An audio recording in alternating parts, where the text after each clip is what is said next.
were talking, and then to end on something that is not exactly lighter, you were talking about, of course, the destruction of science and culture, but there is another culture that's on the rise that's going to replace it, headed by the new Secretary of Education, which is wrestling. I mean, yeah, that kind of wrestling. And so you seem to be conveying that this kind of encapsulates the present moment, so it would be interesting to... Sure.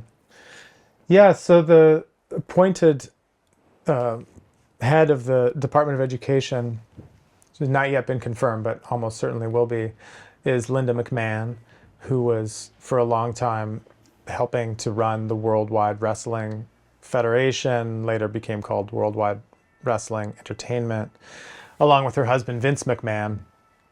And in the process, they turned Worldwide Wrestling into a really enormous corporation, actually brought it back from near bankruptcy at certain points, and fused it recently, partially because of Vince McMahon's need to avoid the many, many lawsuits he faces of sexual harassment, fused it with the Ultimate Fighting Championship, which is a kind of Brazilian jiu-jitsu mixed martial arts, which has been extremely popular in the United States, especially since COVID.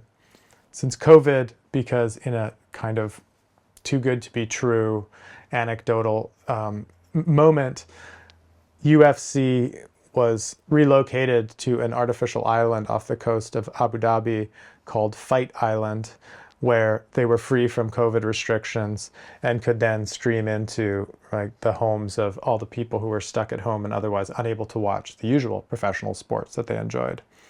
So I think it's kind of meaningful to look at wrestling and MMA fighting, because the labor model and the workforce model that is used in those so-called sports is an extreme one.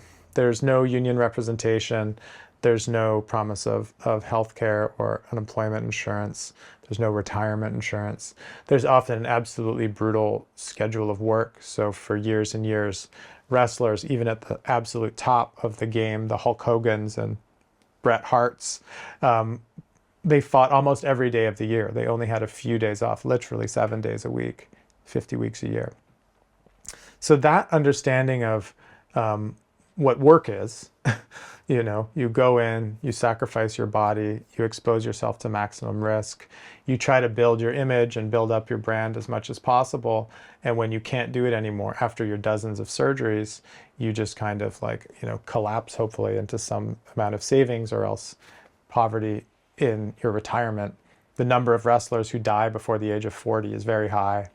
Many of them kill themselves or kill other people in the process because of brain damage they've suffered through CTE and multiple concussions.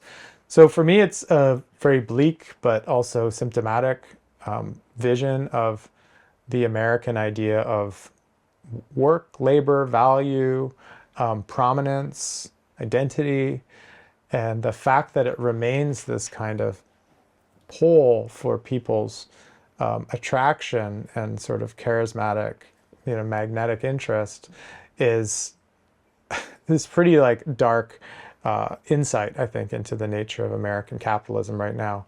The fact that Linda McMahon, who incidentally played a role frequently in the ring as a character, as the wife of Mr. McMahon, her husband, and frequently had to appear to be drugged because the storyline was that her husband was cheating on her, so he would be making out with a woman in front of her drugged self in a wheelchair, simulating kind of catatonia.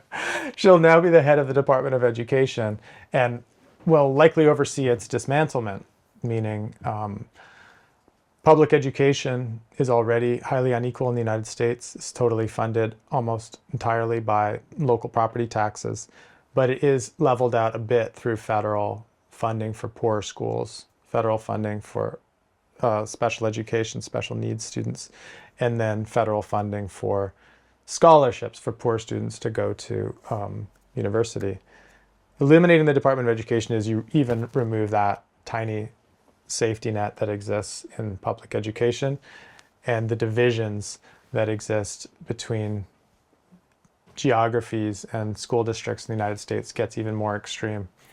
One step further is that there have been vouchers introduced now in Wisconsin and to be introduced in Florida and elsewhere, which allow people to use their tax money to go to non-public schools, so religious schools, private schools, thus further, I think, like eroding a basic socializing institution that makes people feel like they're part of one nation or community. Instead, it becomes totally opt-in, opt-out, and accelerates what some libertarians, and I call in this book, soft secessions, so sort of opting out of shared public institutions and choosing them privately. So what's happening is perhaps, a production of ever greater inequality towards a goal of profiling yourself as someone, with the craziest appearance and the craziest physique, who can then, sacrifice your life in a ring for the enrichment of the owner. Great way to end.